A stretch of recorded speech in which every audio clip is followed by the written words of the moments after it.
Google Pixel 8 Pro diluncurkan pada 4 Oktober 2023. Sebagai pengingat, di tahun itu brand lain juga meluncurkan seri andalannya, seperti Samsung S23 series, iPhone 15 series, Xiaomi 13 Ultra, dan Vivo X100 Pro. Untuk bertarung melawan para monster tersebut, berikut spesifikasi yang dibawa Google Pixel 8 Pro. Harga global awal peluncuran untuk varian tertinggi 12 1TB adalah 21 jutaan. Sementara varian terendahnya 12 128GB dibanderol 15 jutaan. Kalau masuk Indonesia dengan aturan pajak dan TKDN, HP ini bakal overpriced, dimendang-mendingin dan auto tidak laku sih. Lalu bagaimana pengalaman saya selama 2 minggu menggunakan Google Pixel 8 Pro sebagai daily driver? Berikut ulasannya. Kondisi fisik hampir sempurna ya, tidak cukup sulit untuk memilih unit mulus di seri ini, karena relatif masih muda usianya. Meskipun begitu, beberapa titik di bagian bodi belakang atas ada sedikit lecet bekas pemakaian. Belum terlihat ada jamur atau noda yang membandel. Beralih ke bagian depan, layar Corning Gorilla Glass Victus 2 terpantau licin dan bening. Belum tampak indikasi baret tipis atau penyakit layar lainnya. Saat ini sudah saya proteksi dengan tempered glass IP Win punyanya Motorola G86 yang ternyata cocok. Fingerprintnya aman, tidak terganggu. Tombol power dan volume normal. Port Type-C normal, lubang mic dan speaker juga normal. Semuanya oke.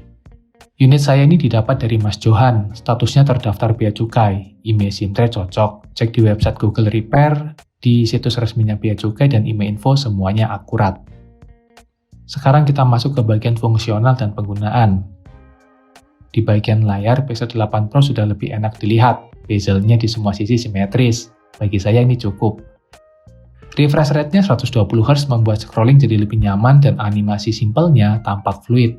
Pindah-pindah aplikasi juga semakin smooth. Kecerahan layar juga nyaman saat di luar ruangan. Touch response dan haptic feedback-nya juara lah, Pixel memang yang terbaik. Panel OLED lebih dari cukup untuk menikmati semua jenis konten yang ditampilkan. Kalau mau lebih gonjreng, aktifkan mode adaptif. Layarnya juga support HDR video. Kita beralih ke bagian kamera. Tuning foto dan video di Pixel 8 series jauh lebih bagus dari seri sebelumnya. Pixel 8 Pro menjadi yang paling unggul dengan hadirnya lensa periskop 5x optical zoom yang artinya akan lebih banyak komposisi teknik fotografi yang bisa kita explore. Karena sudah pakai semua seri Pixel 8, secara hasil foto dan video sama bagusnya. Plus minus hanya di fitur kameranya saja, yang mana di Pixel 8 Pro yang paling lengkap. Untuk rekam video durasi lebih dari 1 jam panas nggak bang? Ya pasti panas, tapi saya hampir tidak pernah merekam video sepanjang itu. Dan kalau memang dari awal kita butuh HP untuk merekam video durasi panjang, ya jangan ambil Pixel. Saya sarankan HP mid-range yang baterainya jumbo dan layarnya gede atau bodi bongsor, karena itu akan lebih berguna di workflow tersebut. Berikut ini fitur kamera di Pixel 8 Pro. Untuk fitur kameranya di Pixel 8 Pro ini cukup banyak teman-teman. Jadi yang pertama deh, kita lihat halaman pertama kalau teman-teman buka kamera, seperti ini kurang lebih ya. Dan di atas ini ada tulisan 12 megapiksel. Ya, jadi di Pixel 8 Pro ini kita bisa aktifkan melalui mode Pro ini untuk mode 50 megapikselnya. Tapi ada konsekuensi ya, ketika teman-teman aktifin 50 megapiksel ini, dia bisa nih di semua lensa 50 megapiksel.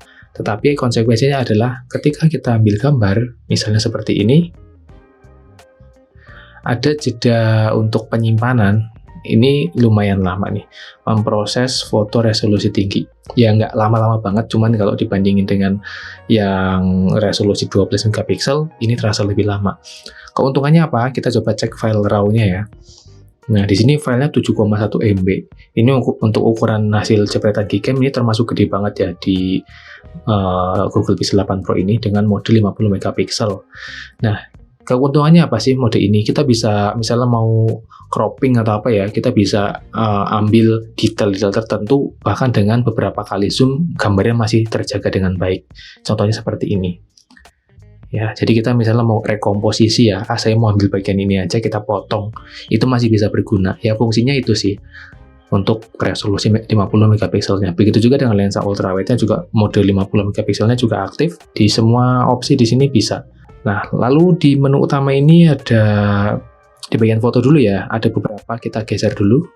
Ke mode paling ujung adalah mode blur latar. Ini kalau teman-teman ngambil objek yang geraknya cepat ya, nanti jadi ada satu objek nih, tangan saya atau motor ya misalnya, kita fokus di motor, ngikutin gerak motornya kayak gini, nanti backgroundnya itu bisa ngeblur, jadi kayak semacam long exposure tapi di siang hari gitu ya. Nah, untuk exposure panjang ini ya teman-teman bisa kalau mau ambil foto dengan mode light trail gitu ya. Jadi cahaya kota itu yang di jalanan itu lampunya bisa kayak garis-garis lampu kendaraan, tetapi untuk objek-objek yang diam tetap normal. Dan ini kalau mau pakai fitur ini menurut saya sih akan optimal kalau pakai tripod. Jadi harus sangat stabil. Mode potretnya seperti biasa, di sini hanya untuk pakai lensa utama saja ya. Sayang sekali untuk lensa telefotonya ini nggak bisa kita pakai. Padahal itu sangat bagus kalau misalnya mode potretnya bisa pakai lensa telefoto, nanti deep of field-nya bagus banget. Lalu mode foto biasa, di sini ya asal jepret lah, saya jarang sekali otak-atik pengaturan, kecuali saya mau ambil gambar yang pengen saya gelapin dikit highlight-nya, ya saya mainin ini aja, exposure-nya. Sama shadow, highlight kita atur aja, sama kalau mau agak warm dikit, ya udah kita naikin white balance-nya atau kita turunin agak cool biar kelihatan dingin atau biru gitu ya. Disesuaikan aja bagian ini sesuai selera. Lalu ada foto malam. Kalau foto malam ya teman-teman udah tahu di Google Pixel bisa untuk ambil galaksi Bima Sakti atau Milky Way, atau ya kalau cahayanya kurang mau di perkotaan atau di tempat-tempat yang memang tidak ada sumber cahaya yang baik, ya ini bisa digunakan. Kalau mau ambil Milky Way saya sarankan pakai tripod. Lalu ada mode panorama ya. Ya ini panorama, kita bisa ambil beberapa frame gambar dalam satu foto dengan POV yang cukup luas ya. Ini sebenarnya jadi solusi waktu pakai Pixel 4 series ya, Pixel 4 sama 4 XL ya terutama. Karena di Pixel 4 dan 4 XL itu nggak punya lensa ultra wide. Tapi kalau teman-teman mau ambil gambar yang POV-nya lebih luas lagi ya pakai mode ini, panorama, ini bisa jadi solusi. Kita ke mode pengaturannya ada apa aja di mode foto ini. Yang pertama di umum ya gini-gini, nggak ada. Mungkin ini ya, fokus makro. Jadi kalau teman-teman aktifin di mode otomatis, nanti lensa ultrawide-nya bisa jadi lensa makro tuh. Bisa deket banget nih, jaraknya segini. Ini masih dapat fokusnya. Ini jadi opsi yang bagus. Kita bisa explore gambar-gambar yang mikroskopis ya. Makro sih, makroskopis, nggak terlalu mikro banget. Lalu ada menu apa lagi? Foto terbaik atau best take ada. Lalu ada timer dan mode pro-nya. Mode pro-nya untuk aktifkan RAW dan juga resolusi 50 megapiksel. Kalau pilihan lensa ada otomatis dan manual. Kalau otomatis kayak gini nih layoutnya. Kita bisa geser-geser ya. Kalau yang bikin manual, nah ini opsinya jadi cuma ini aja, ultra wide, wide sama tele gitu doang. Bisa kita geser. Cuman kalau kita geser kayak gini, ini hanya di satu lensa yang sedang kita kunci. Nih, ini kan lensa wide ya. Saya zoom ini masih pakai lensa wide atau lensa utamanya. Nah, kalau saya pindah ke lensa ultra wide, ini saya zoom ini, dia ngezoom pakai lensa 0,5-nya atau ultra wide-nya. Jadi nggak pindah otomatis ke lensa yang lainnya. Nah, alangkah baiknya kalau saya sih pakai ininya di auto aja. Lalu kita beralih ke mode video. Bentar, sebelum ke mode video, pengaturan yang ada di dalam sini biasanya saya settingnya apa? Nah, ya ini standar aja sih, saya nggak terlalu banyak utak-atik bagian sini. Biasanya teman-teman pada bingung ini, Ultra HDR-nya diaktifin apa enggak? Terus foto dengan warna yang kaya diaktifin apa enggak? Ya, dicoba aja. Pengaturan saya seperti ini, tidak ada yang aneh-aneh. Videonya saya pakai HFC ya, H265 saya aktifin, optimalkan FPS saya aktifin. Nah, pengaturan ini ada sedikit perbedaan dengan seri-seri Pixel di bawahnya. Kadang upgrade Pixel atau seri yang terbaru atau tertinggi itu biasanya tak ada fitur tambahan. Lalu di astrofotografi kita bisa aktifkan timelapse. Untuk astrofotografi cuma dapat 1 detik atau 1,5 detik kayaknya. Nah, kita beralih ke mode video. Di mode video kita bisa maksimalkan di resolusi 4K 60 fps untuk semua lensa. Nih 0,5 1 kali sampai lensa telenya juga bisa. di 60 fps. Begitu juga dengan lensa depannya. Lensa depannya bisa 4K 60 fps. Oke. Oh ya, tips kalau teman-teman mau switch ke lensa depan tuh tinggal kayak gini aja. Dia pindah. Nah, gitu. Lalu di menu video ada apa lagi? Ada video blur yang sayang sekali meskipun sudah hadir cukup lama ya di dari Pixel 7 Pro dan ini 8 dan 8 Pro. Fitur ini hanya mentok di Full HD saja. Kita tidak bisa ubah opsi ke lensa lain, juga nggak bisa. Hanya di lensa utama Full HD dan ini 24 fps ya, bukan 30 fps. Tapi gambarnya tetap jernih sih. Menurut saya udah cukup oke. Ada menu geser, ini untuk sinematik agar ini ya, perpindahnya tuh smooth gitu. Teman-teman bisa pakai ini. Ini semua lensa bisa dipakai dan bisa 4K.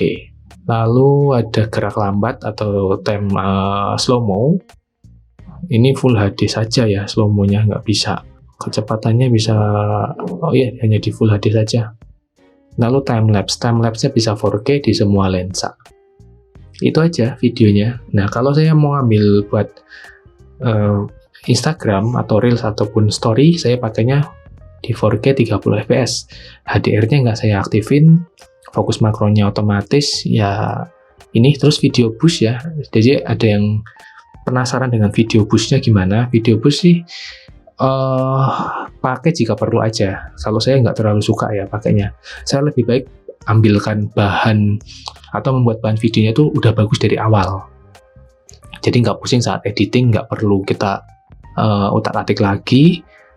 Kayak misalnya kok noise atau apa, ya kita tambahin cahayanya. Tapi kalau emang sangat butuh dan tidak memungkinkan menambahkan lighting, ya dipakai aja nggak apa-apa. Saya udah nyoba dan kayak kurang cocok aja sama hasilnya. Ada processing image yang terlalu berlebihan menurut saya ya. Tapi it's okay, ini better lah. Terus pindah-pindah lensa saat perekaman video bisa banget ya, kecuali pindah ke lensa depan. 0,5, 1 kali, 2 kali, 5 kali. Ya, bisa kita geser-geser kayak gini, maksimal di 20 kali. 20 kalinya kalau di tempat seperti ini, dia nggak mau switch ke lensa tele, tapi kalau misalnya teman-teman di tempat yang luas, dan langitnya cerah, atau siang hari, dia otomatis pindah ke lensa telenya. Gambarnya bagus, saya suka ini.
Peningkatan paling signifikan dari seri sebelumnya, terutama seri 6 ke bawah, salah satunya hasil perekaman Full HD 60 fps yang nggak burik lagi.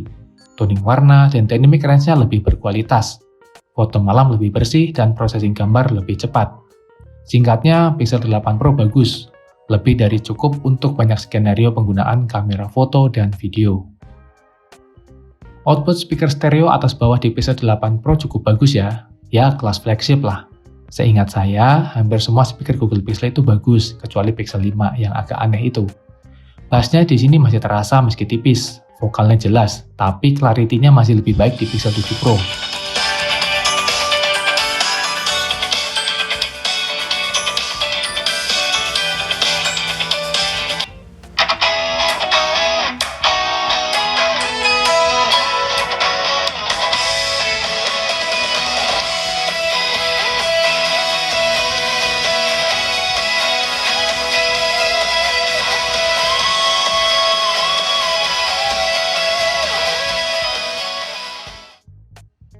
Nah, di bagian ini nih, bagian yang paling saya harapkan setiap upgrade ke Pixel seri di atas yang saya pakai adalah peningkatan performa. Tapi ya, Tensor G3 nggak jauh-jauh dari anget-anget demam. Jujur saja, semua Google Pixel yang sudah pernah saya pakai tidak terlepas dari panas saat digunakan. Bahkan hanya untuk scroll sosmed. Tapi tenang, panas yang saya maksud bukan rasa setrikaan kayak di Sony Xperia ya. Panas di sini adalah jika dibandingkan HP-HP resmi yang pakai SoC buatan TSMC.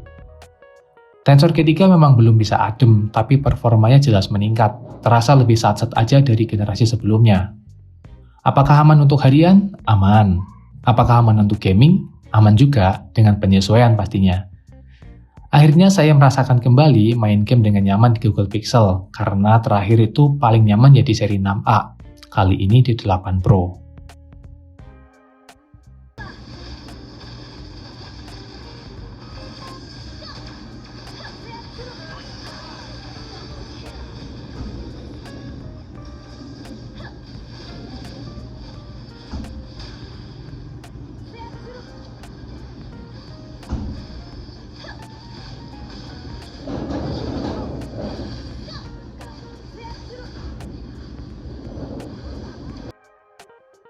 Dibekali OS awal Android 14 dan diberi kepercayaan untuk mampu menerima 7 kali update OS. Saat ini saya berada di Android 16 stabil patch Februari 2026. Performanya oke-oke aja, kameranya bagus, baterainya juga normal-normal saja, kuat pagi sampai sore, dan belum nemu bug sejauh ini. Saya dapat unit cycle count 600-an lebih, kapasitasnya berada di 93% dari aslinya. Dengan kombinasi itu, saya selalu bisa pakai HP ini dari pagi hingga sore hari, dengan habit dan aplikasi yang sama seperti pada penggunaan Pixel seri-seri sebelumnya. Apakah ini termasuk awet? Menurut saya sih awet-awet saja, ya intinya cukup lah untuk kebutuhan saya. Karena ini unit bea cukai, tentu jaringan all-operator bisa digunakan dengan lancar. 5G-nya ready, sudah saya tes di Jakarta, Jogja, dan Semarang menggunakan operator Telkomsel dan Indosat. Oh iya, untuk jaringan 5G di Google Pixel itu ready di Pixel 7 series ke atas ya, tanpa pasang modul dan modif sistem. Untuk seri 6 ke bawah memang butuh lebih banyak usaha untuk dapat jaringan 5G. Fitur lainnya tentu ada di kelas flagship, NFC bekerja dengan baik, sensor-sensor ada semua dan normal, USB OTG bisa baca hard disk dan SSD, DisplayPort juga bisa, fitur AI-nya powerful, lengkap.